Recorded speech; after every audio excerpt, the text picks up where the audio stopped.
Excellent connection. Here we go. Let me start recording here. And we are live. And it's actually live this time. We have our technical staff has found a way to increase the speed of our internet. We'd like to a big shout out to our staff members. Shout out Angelica, David, Damien. And that's all. Yeah. We can only afford 3 right now because Nice. you guys need to drop a like, comment, subscribe, Mm-hmm. and make sure you tune in every time we do these lives. Also, listen to our podcast over on Spotify, Apple Podcasts, Podcast Addict. Follow us on Instagram, where we post pictures like this and let you know that we are streaming. So what are we going to talk about today, Eddie? I was gonna ask you, do you remember what kind of cartoons you grew up on? Well, there was various categories. Well, let's start 0 to 5, and then 5 to 10, and then 10 and on, because I feel like 10 sort of just starts settling in on what you're gonna like as far as cartoons, Okay. because then you start looking at sort of more live action media. 0 to 5, I was watching Arthur. Mm. Wait, maybe no. 0 to 5, I was watching Barney. Yeah, so was I think. Yeah, Barney. What else did I freaking see? My memory from back then wasn't all that No, it's not great. developed yet. I'm just trying to think of what kind of early cartoons influenced behaviors later on, or not even behaviors, perceptions of life. You know, where in your brain you don't start stereotyping necessarily, but you start reaching back to the memory of how it went down in the cartoon and thinking, that's probably what's going on right here. Sorry, I was just posting. Oh. We're going live. Mr. Rogers' Neighborhood is one I was watching 0 to 5. Yes, me too. Yeah, I was definitely watching the show. That was fundamental to my childhood. Do you kind of remember for you as a kid watching that, what kept you entertained about it? Would you be able to articulate that? It felt like someone was actually, an adult was actually talking to me in the way that I needed to be, that I was capable of hearing things. And in a very comforting way that didn't make me feel inferior, but made me feel heard and understood and empathized with by an adult. Which I think it made it really easy to hear what they were saying, what Mr. Rogers was saying, and to kind of understand how important the things he was saying were. It was easy to focus. Even though on the surface, to a child, a show like that seems like it would be very boring. Because it's mostly just a guy sitting there talking to you. Right. But they throw in some puppets and other things here and there, but it's mainly just a guy in his room or his living room sitting there and just talking about emotions and feelings and how it's okay to feel certain things. You know what? I kind of agree with I'll agree with everything you said, because those are all the things that I remember how it made me feel. But the other thing was, I feel like that was the first show that introduced me to being introspective at that age. Like thinking about myself in a situation. Like pre-situation. Like using my imagination to go, how would I think, or how would I go, or how would I feel?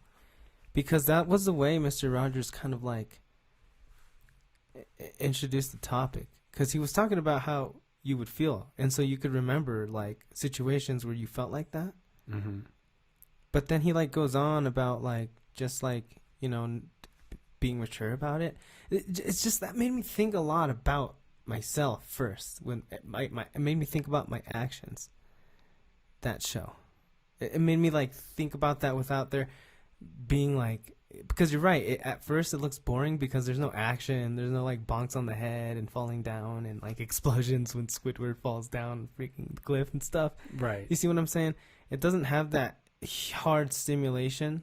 It was just the content. Yeah, it was just like the content was sort of like it was enough for your brain to emotionally need to run through the problem and then come up with a solution for it. They were more like internalized issues. And also when he would do the segments for like how something worked or like how something got done or like how things were made, I fucking loved that little segment. Yeah. Like how things got packaged, the factory things and stuff. Like, yeah, I he was always like really preparing children for real life. I thought And it a was lot kind of of like the that. emotional side, the going to work Right. and like how the world works at some Yeah. point in your life, going It- to school, like it was feeling really nervous, really feeling angry. well done and important. And it's interesting. I think a lot of those shows on PBS were, because moving into like that 5 to 10 range was where I got into like Arthur and I watched this show. I think it was called like Cyber Kids or something. Cyber Kids. I think that was it. And it was about math. It was like this show where they would travel around the galaxy and they were always having to solve like math problems. It was Cyber Chase. Cyber Chase. That was it. 5 to 10, I think I got much more into Bill Nye because Bill Nye was starting to use more concepts that you had to learn in school, volcano, mountain, and stuff like that. But I remember 5 to 10 was getting deeper into like Pokemon as well, which is interesting because although Pokemon had its action, it's pretty slow during the times of dialogue in that show. And it was interesting because the main focus of that show was friendships. Because you go around traveling, meeting people in like a socialized kind of society, and like, and things like this. Like, it kind of made me. I feel like a show like Pokemon is the one that sets you up to think, why don't things just work like that? For everyone. And you just kind of notice cooperation, the ideals of cooperation, the ideals of friendship. That episode where the Charmander gets abandoned and stuff. The episode where Squirtle decides to join the group. And things like that. Like, you think about what it took for something to happen, and then you like take that into your life, and you go like, just preparing to be a good person, a good friend. I feel like just a kind person who can cooperate. You don't have to agree, but at least you can cooperate. Some of that media, honestly, is I can't help but credit to my current behavior and my current outlook and the way I treat people now, because I wonder what it was like if my parents didn't, like, if my parents hadn't really known or suspected that media would have any long-term effect, and I was like growing up on just things like Terminator 0 to 5, freaking RoboCop back in the day, like just straight up action, straight up perception of this is how life is. It's an action movie, or maybe you're just watching like narc movies or something because that's what your parents were watching. I wonder sometimes what effect something like that would have long term when you're so influenced by what you see. And in my case, 0 to 5, things like Barney and Mr. Rogers, that's so much different, like than someone just letting you watch RoboCop and things like that. Like just a crazy action movie for your perspective of life to be influenced when you go out and talk to people and stuff. Like I wonder a lot. I wonder a lot what kind of toll that may take, if there is one. Yeah, I was always frustrated at my parents when I was little for not letting me watch movies like that my friends were watching, like all these, like whether it be a horror like older movies or 0 to 5. Probably not. both. Oh, okay. Like 0 to 5 and older. Like I wanted to watch whatever was on at my friend's house, and they were always like getting into it. And you know how after a movie, like you and your friends go outside and reenact it and Right. like imagine that you're the characters in the movie You or do the whatever. crane kick after Karate Kid. So when that's like when you're reenacting like a war movie or like a samurai movie or like RoboCop or something like that, like it's really wiring your brain in a certain way Right. rather than like going out and reenacting something else that's like actually important, like a bunch of scientists solving a problem, or I don't know.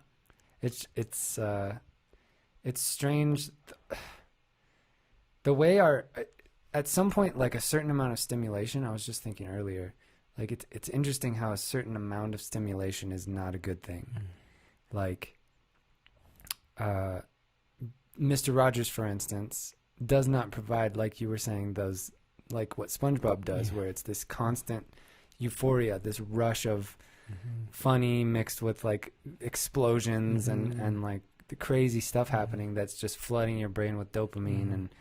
And it makes you wonder if that has played a big effect on why millennials seem to be turning out pretty, like, they're very unique. Like they all have anxiety. They all have like a certain amount of existential dread. They all feel, it seems like they just don't feel as happy at that base level that the previous generations did, where they had problems, but they were like able to deal with them and they just powered through them. And I wonder if it's because our dopamine centers in our brain are so depleted and have been just juiced our entire lives from constant stimulation, whether that be from movies, like endless, all the music you could ever want all at once, all the movies you could ever want all at once, everything all of the time from the internet, whatever you want at your fingertips, you can see it at any moment. And so we constantly are able to get that satisfaction and that dopamine that we're looking for right away without having to put in any work towards it, without actually having to develop ourselves in any way to get there. And so when we don't, it makes you wonder if, like, when we don't get what we want right away, if that's where the depression's coming from and the anxiety, because we're so used to it and everything else relating to the internet, we could just have the whole world at our fingertips. I can see that. Also, though, I mean, the same way that the whole world is at our fingertips, not only is it available for us to just Google, it's in a lot of ways getting thrown into our faces, right? If you have Facebook, although the algorithm will follow what you want, the algorithm also wants your eyes to pay attention, so it's going to get the most eye-grabbing things at you. And it just unfortunately so happens to be like sad sort of situations or shocking sort of situations. I can see how I could see how it weighs heavy with that just there all the time, especially shocking stuff. I mean, and that's getting older, right? Because I think you and I grew up I think Facebook wasn't available to me until I was around 17 or 18 when the household even had a computer.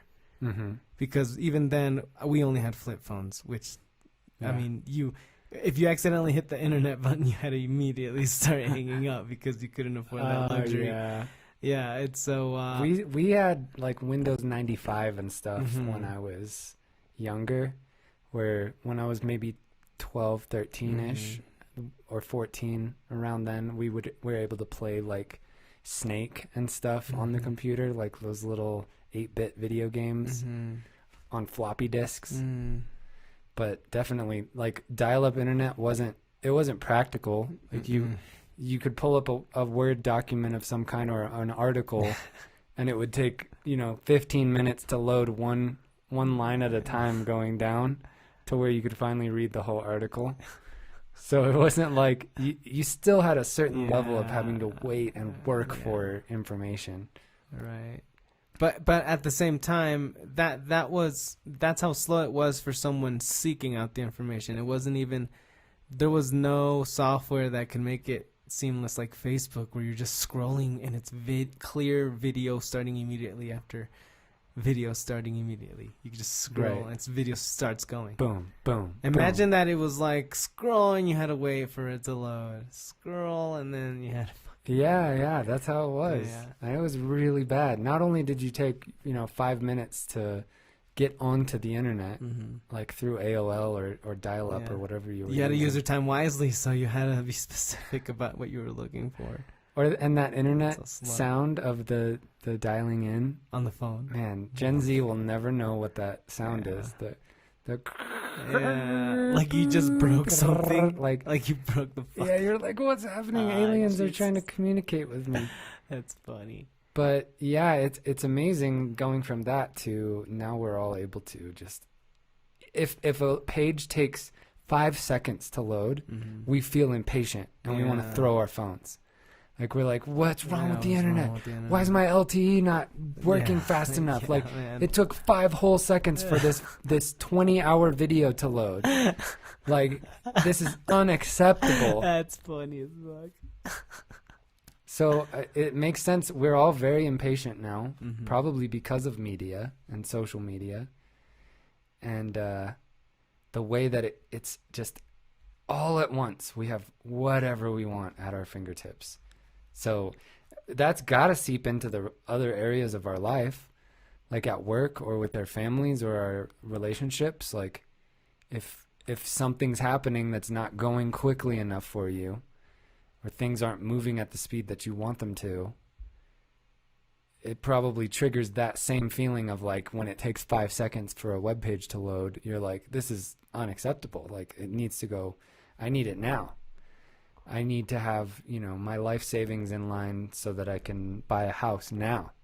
I need to get that promotion now, even though I just started. Like it's got to mess with the other areas of our life.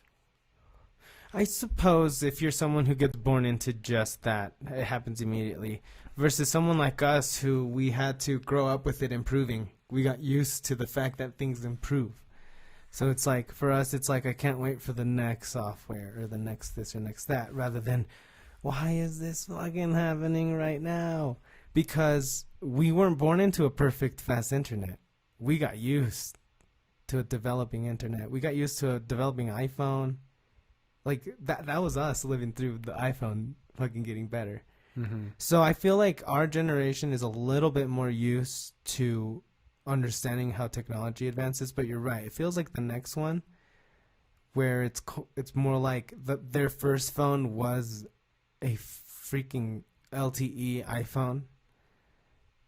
I can understand them. I can understand that brain there being just more accustomed to the speed and convenience versus us. I mean, also getting mature and stuff. Mm-hmm. But do you ever wonder then, like, okay, so Gen Z, they have immediate everything, right? It's right at their fingertips. Google it and it comes in.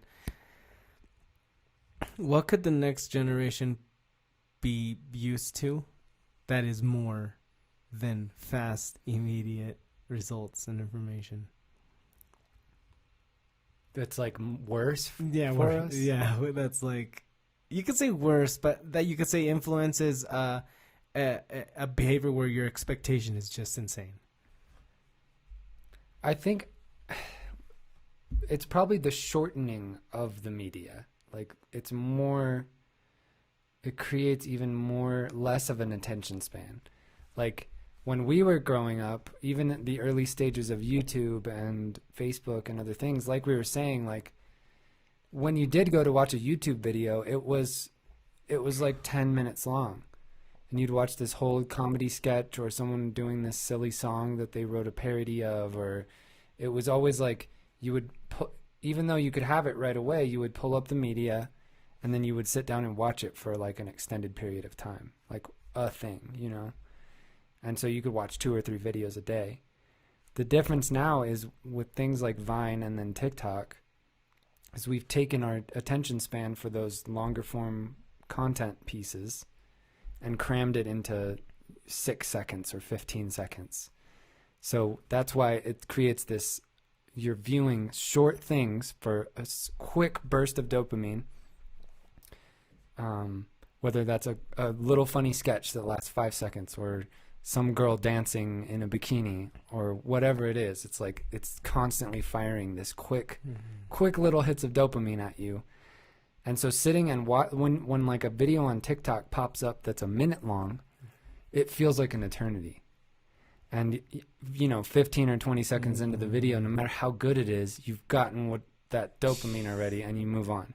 That's insane. So the attention span, along with the dopamine hits, are now just shortening and shortening. And I don't know how much shorter it can get at this point. They've really, like I was saying, these social media companies have dialed it down to where it's in its like final form. This is the end game of destroying our minds, because you can't cram it into any more than like 6 seconds.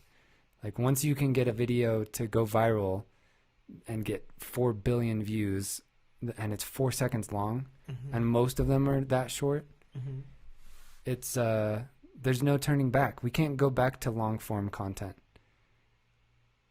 And it's kind of amazing that podcasts, I mean, I might be wrong, because podcasts are still very, very much alive. And like the fact that Joe Rogan can have people on his show and talk for 4 or 5 hours, and people will actually, including myself, will sit and listen to the whole thing intently. Like, what is that? Why are our attention spans shortening in certain areas, but then in like, we're still able to listen to full podcasts and watch full length movies? I read something that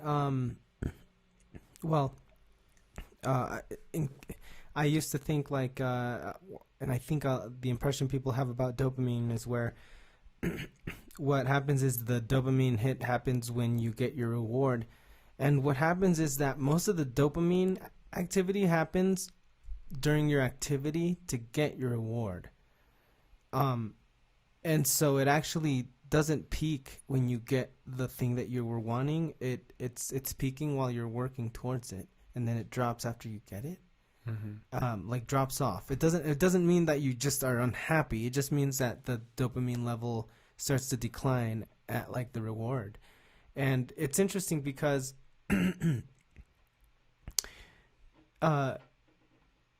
it's interesting to think that people's attention spans are being fed like drips at a time. Because for me, something like a long form podcast, that whole thing is a dopamine just rush. And then at the end, that's it. But then for other types of things, I'm trying to think of other examples, like learning things. Like when I'm learning a piece of information, it feels really good at the end, and it kind of keeps going towards the end. I don't get bored and uninterested after learning a new fact. I continue to feel really happy and like nice. And I'm trying to think, because I mean, there's all that scrolling too, because you're right. Like some TikTok video starts to feel a little bit too long, and you need to go to the next thing.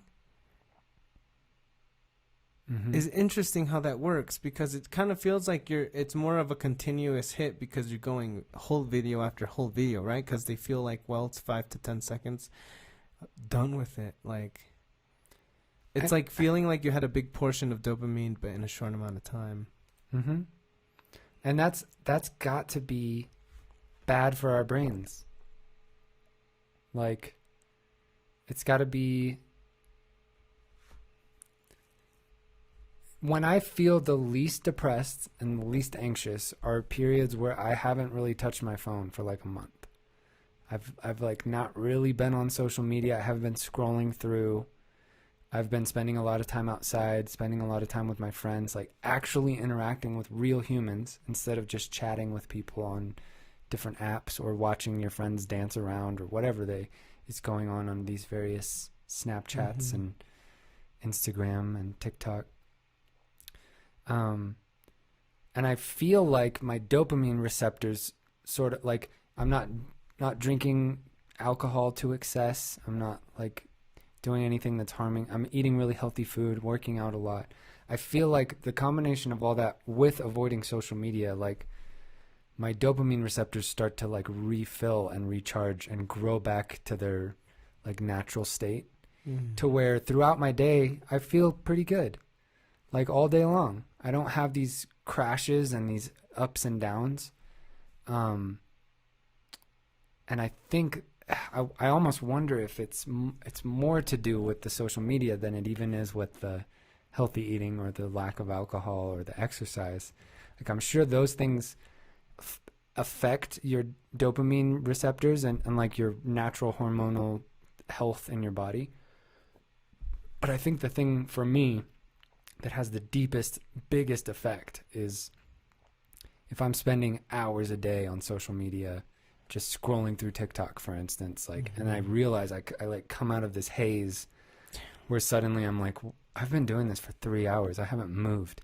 I haven't had a sip of water. Like my eyes are bloodshot. Fuck. What am I doing? Like, when I'm in those periods, man, throughout my day, I have these crashes where, or suddenly I'll have like a panic attack randomly, or I'll suddenly feel like nothing matters and I don't feel like doing anything. Like I can't even play my favorite video game in the world because it feels like nothing. And so I end up just sitting there and like zoning out. And I'm guessing a lot of people experience that. Anyone with like a somewhere near some kind of like addiction to social media where they're just spending hours a day on it.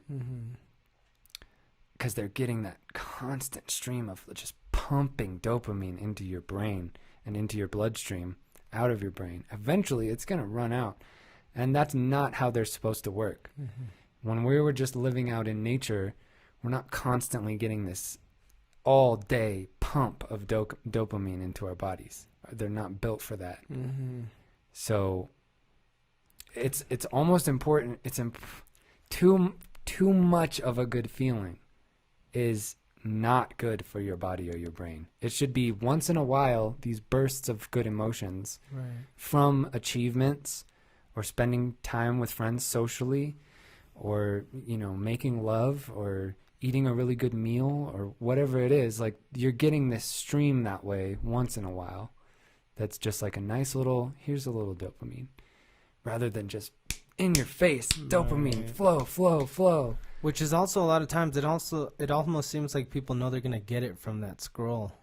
And so they go straight to the scroll. When you're feeling bummed out, when something doesn't go your way throughout your day, it's kind of like picking up a bottle of alcohol. Like you think that's going to fix your problem because you're going to get an immediate rush of dopamine. But then after you put that bottle down or after you put your phone down, it's just right back to where you were or lower because now you have less dopamine in your dopamine reserves. Right. And so when you do at that point do something that normally would have given you a little flow of dopamine, like hanging out with a friend or, you know, going for a run or whatever, suddenly there's no more dopamine left because it's all been juiced on TikTok. So now when you do those things throughout your life or you get an achievement or whatever, your dopamine receptors are just like coughing dust into your body because there's nothing left. And so it encourages you not to do those things because they stop feeling good. And the only thing that has the ability to give you some kind of dopamine rush anymore are things that give you that quick, fast satisfaction. And it can lead to, man, social media might be like a gateway drug into other things because it will train your brain to look for quick, immediate satisfaction.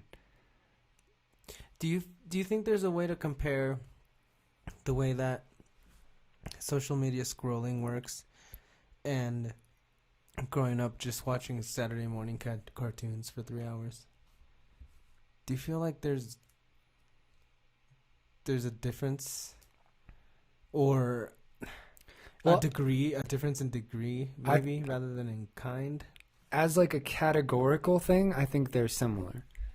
Like sitting and watching cartoons for 3 hours is probably doing a similar thing to your mind, where you're getting that rush of like, Bugs Bunny and Daffy Duck doing silly stuff is hitting your brain with dopamine. But the difference is it's like a story. You're watching a whole story play out over a half hour or an hour or whatever, and then moving on to the next story. So you're getting 3 or 4 stories during the course of that couple hours, rather than getting hundreds of stories a minute. Like you're just going through video after video after video, like these little mini stories that give you that whole sense of completion all at once. Of like start to finish, here's this little funny skit, or here's this person dancing, or whatever. And I think it's the same reason that like porn can completely demolish your love life, because you're already getting everything all at once. Like if you're scrolling through a porn site, you literally any single thing you ever could want to see is all right there all at once. So then when you are actually being intimate with your partner and it's just normal sex that actually is in comparison very boring and plain, it can completely destroy and make it so you cannot enjoy regular sex anymore. I think accessibility plays a role. The social media scroll and things like websites with videos like that, like they're convenient nowadays to be immediately available, versus growing up as a kid. You have to wait till Saturday morning. This thing happened weekly, and otherwise reruns happened in the evening. But it's like the rerun wouldn't be the same as like the new episode sort of dopamine rush. It'd be like a difference. And the problem is too, it's as our brains are developing that these algorithms are latching themselves onto our brains. And so that by the time we get to our age, we're completely addicted. And you can't teach an old dog new tricks. Like we can't just go back. Because if you just deleted all your social media, for instance, suddenly you don't exist.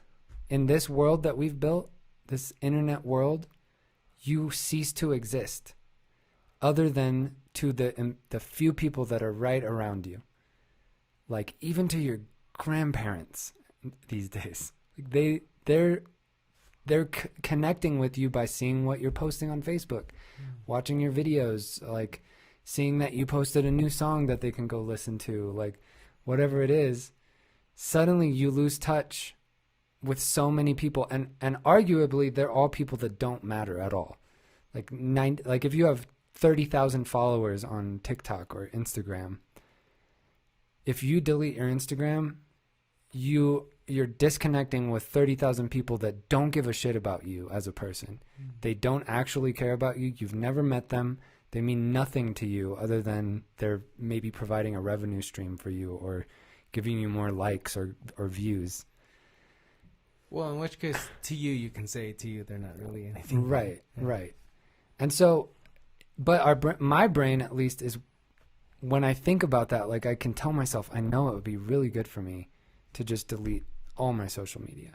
Like not have TikTok, Instagram, not feel like I have to share everything I'm doing with the world all the time. Like because the things I'm doing really don't matter. Like, why am I posting this, that I'm doing this thing? Like, it's to get some sort of attention. It's because you want people to see you and know that you're still alive and relevant and that you're doing interesting things, I guess. Like, that's where the part of your brain is firing. But, man, it seems like a dream at this point, or like a wishful thinking, to just spend time with the people around me and call my mom once in a while. Call my friends if I'm wondering what they're up to. Like, actually have a conversation with them. Go visit them and see what their lives are like. Like, rather than just absorbing everything they're doing through my screen and then feeling like I've already got it. I don't need to talk to them or go see them or anything, because I'm already with them all day through this screen. And it's a really weird feeling like if I were to just delete all my social media, suddenly I lose connection with everybody, and I cease to exist in this digital world. And now it's kind of like you're just a hermit, and you're just living your life, getting to know yourself again, enjoying nature, meditating, reading a book, like cooking. And that seems scary, even though I feel like, man, I would be so much happier, you know? I wonder if media will be refined more in the future when people decide that, like, the content is just too, what's a good word? It stimulates too much. Like, I wonder what kind of media, like, when people want to be YouTubers and stuff, they want to, they kind of depend on the revenue to come in from things like this. I wonder what will happen to media when people decide, like, crap, like, I just can't stand to watch this kind of thing or that kind of thing anymore. And you'll just start getting this different sort of, like, demand. Like for example, like, in the next 50 years, what will the internet videos be flooded more with? What kind of topics will they be? Will they really be, like, a lot of shocking things, news, like cops beating the shit out of people? Or will they start, like, getting toned down for what people like? That's what's been in the news since the news was invented, since newspapers. Right. Just People didn't talk about good stuff in the newspapers. The headline is always like, 4 bodies found in this abandoned building, or, this new massacre happened, or whatever. That's always going to be the headline. Right. And it's been that way since the the 1300s and earlier. Like, that's what triggers people to want to pay attention. Right. But if people realize they have control now, once people have more of a control over it, that's what I mean. If it's going to start getting refined, because at that point, media would have said, all right, what do people like? This is what we're going to show them. But now you have a huge portion of people showing all sorts of things, finding little niches here and there of people who like to watch this and that, like fucking watching, like, the make putty videos or watching people cook and things. Like, I want to see it, like, in 50 years, what kind of... And because I have the same type of mentality, like, very similar mindset to where I come from as a vegan, where, like, I realize that all we are is a giant conglomeration of people making decisions. And our decisions reflect what the corporations are going to sell us, what we choose to buy from them, and the demand that we give is what creates what is output to us. It's not that they're purposely going, we want to keep giving people oil, or we want to keep giving people chicken or beef or pork. It's because we're buying it like crazy. They see that it's profitable, and they're going to keep selling that thing. It's simple economics. It's just supply and demand. But also, bro, like, we're also victims of a generation where the media was like, don't forget your breakfast needs ham, egg, sausage, bacon.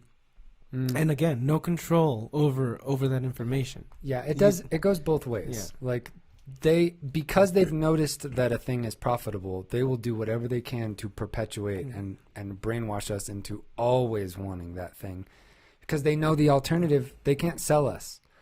They can't sell us broccoli and make it exciting, Or I would say because broccoli doesn't hit your dopamine receptors like cheese does. Yeah, but they also wouldn't want to sell. Depending on what type of mafia exists up there, they wouldn't want to sell us good health either. There'd be a lot of good ways to make broccoli really attractive when it came to just putting it into your diet, versus the flooding of milk, cream, butter, eggs, cholesterol. Cheese. Yeah, and that's what I mean. Like, the commercials never let up on that. And because they couldn't make money from us if we were healthy. They also, I mean, because, like, sell us prescription drugs or heart transplants. Because the other thing too is there's an interesting thing, because they also can't plainly tell you in a commercial the salty, fatty, sugary goodness that you like, because then people start looking at it differently if it's, like, sent to you that way, right? So there's sort of like a propaganda to selling you this industry, where an industry is like, can we make can we make people buy this, or more than not make people buy this, because that's an entrepreneur. More like make people consume this more than they should, despite the fact that we know that something is not good for you. Meat, in this example, or most animal products, or anything that's unsustainable. And sorry, to bring it back to what I had started on this tangent, we were saying it's supply and demand. So in a similar way, even though as a vegan, like me choosing not to pay for animal products, like the sole purpose is because that's one more drop in the ocean that I'm just taking my drop out. I'm going to try not to contribute to filling that bucket. And if enough people do that, eventually those levels will just rise, decrease to the point where they go, oh, people are actually buying more, broccoli or tempeh or beans or whatever. So let's just sell them that. And let's find a way to really sell them beans instead of meat. Right. And that's the goal down the road. So with social media, it's sort of similar. Like as a user, you're paying with your clicks and your view time and your subscriptions and your comments. That's like your currency that you're using to pay for a product. And then they're going to give you more of that because they're going to see the demand for that thing. That's how the algorithms work. So I know you do this, and I try to do this, where if you're scrolling past an interesting thing about space or science or medicine, or like an interesting article about something, like hit the like, subscribe to that science page or that critical thinking page or secular humanism page or things like that, and avoid, if there's a girl in a bikini or trying to sell you a hamburger or like, mindless TikTok dancing where it's like minimal dancing, not really any talent involved. It's just like a pretty girl doing these like shaking her body on the screen.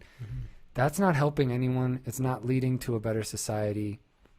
It's just providing you with dopamine. And maybe try voting with your clicks and your subscriptions and your comments on things that are good for the world. Because then the algorithms pick up on that at certain point.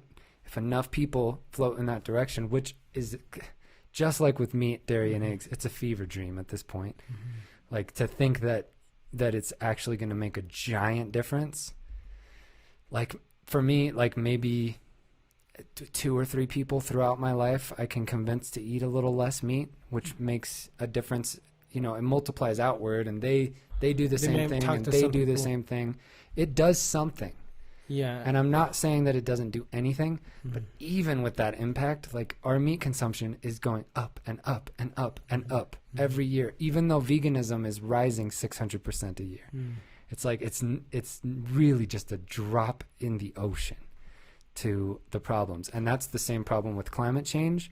It's the same problem with our social media problem, with alcoholism, with porn addiction. Could the rising in meat, would that one have been affected by last year, 2020, with lockdown and stuff? Because I don't know. I would have to read the statistics of 2020 meat consumption. I'd honestly like to check, because I would, if meat consumption was up, I'd like to investigate why. Like, for example, just because meat consumption is up doesn't mean that waste isn't up either. So that'd be also a number. How much meat is getting thrown out, or how many cows are dying on site? That's also an interesting number, because they're just kind of thinking how many cows are getting bought off of, or how much meat we're selling.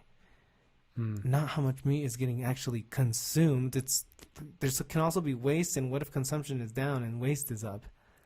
You see what I'm saying? Well, if it's getting wasted, they're not selling it, right? I suppose so. They're not making any revenue off of that waste. I guess. Hopefully they're not. They're incentivized to reduce waste, right? Because that's losing them money. Right. So they'll find a way. But what I mean is the waste that the people who buy the meat from them, the consumer buying it from the store, who then doesn't eat it. That means fast food restaurants, all restaurants that sell anything with meat, individuals. I know that, dude, even as an individual, like, your meat or fish or poultry can go bad in the freezer easy. And that's just a single household. And that's just a single household that doesn't eat that much meat. It's just one that decided to stock up a little bit because it was cheap that day. Now imagine like meat-eating households that just have a ton in the freezer. And then when they go and clean things out, it's like pounds and pounds of frozen beef that just get thrown out.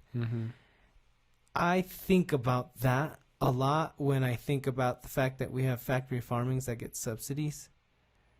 And it's like, really, like, there's steps we can take to bring that down, to start walking down from that. Like, at least walking away from start that. by shifting to subsidizing, like, I would say, hey, how much do we really grass-fed or something? Do we really need? Like, and yeah, and you're right. Like, can the cows contribute in fertilizing land, for example? yeah, like, let's not subsidize the very worst thing. Right. Like, minimally. Let's baby step our way out of this by subsidizing things that are slightly better for the environment and slightly better for the animals and slightly better for our health. And let the Work price our go way up gradually. I would be fine with the price of meat being something almost of a luxury price. Yeah. And then, Luxury. Subsidize the replacements. What thing is infinitely better for the environment that you're getting all the nutrients your body needs. It's better for the planet. It's better for the animals. Like, subsidize that thing as the meat gets more and more expensive. And once this gets to where no one can afford it, now the alternative is completely affordable and available to everybody. Or your own personal farm, which somebody would run personally. Which, again, it's compared to a factory farm, leaps and bounds better.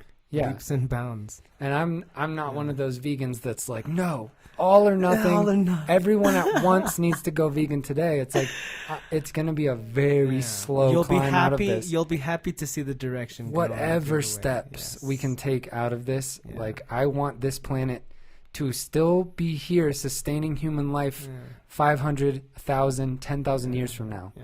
Like, and I think the earliest that we can start baby stepping our way out of this whole demolishing the planet as hard as we fucking can thing is better than nothing, And I think that whole narrative of like, no, you need to go vegan today.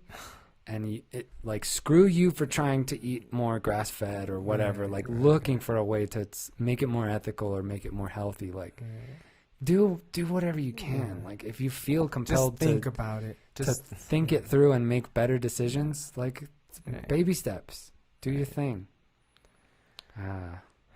Nice. Anyways, be careful with social media. Yeah. We got to be careful. I mean, that's the same. Social media, all that, like, people convincing you what is a balanced breakfast. That was in the 90s, just saturated on TV. So it's true. Be careful with social media. Just always investigate. Like, if information's at your fingertips, always look it up. I know with our friend group now, we're not primitive people. We have our iPhones, so we just Google things now. Right. It's funny. There's a comedian named Pete Holmes. And he has this joke where it's more of just an observation of, like, back in the day, when you wanted to know a thing, like, if you were like, oh man, this Robert Redford, I wonder what his birthday, or I wonder what town he was born in, you just wouldn't get to know. You just couldn't know. And you would either have to know somebody that was a friend of his family or something that knew where they came from, or maybe you could go to the library and find a book, his biography or something, and read the whole book to find out where he was born. Like, so it was something that you had to, or like, I wonder what our gallbladder does, or I wonder, where this type of penguin goes during the summers or whatever. Like, you couldn't just, now, literally within 5 seconds, you will know the answer to any question you could ever have. Any math problem you can think up in your head. Everything within like 5-10 seconds. Anything that there's knowledge of. Right? Yeah, you will have the answer right away. And back in the day, there was something like, it was almost fun, like having a conversation with your friend and going like, man, I wonder where that guy was born. Yeah. Or like, I wonder what his middle name is. Right. Or whatever. And then, 3 months later, one of you had found a way to learn that information, and you bring it back and guess go, what it was. dude, guess what his middle name is? Like, and that's exciting. It like, is exciting. But now it's like, oh, it's Peter. Cool. Anyways, like, it's really strange, man. Right. But all right, I think we've come to The end of our time. Uh-oh. Thank you guys so much for listening. Thanks, I hope you'll everyone. again, please follow us on Instagram. I post on there whenever we're going to go live on YouTube or whenever we have a new podcast available. You can listen to us on Spotify, Apple Podcasts, Podcast Addict, and our YouTube channel. So peace out. Thank you for listening. Have a great day.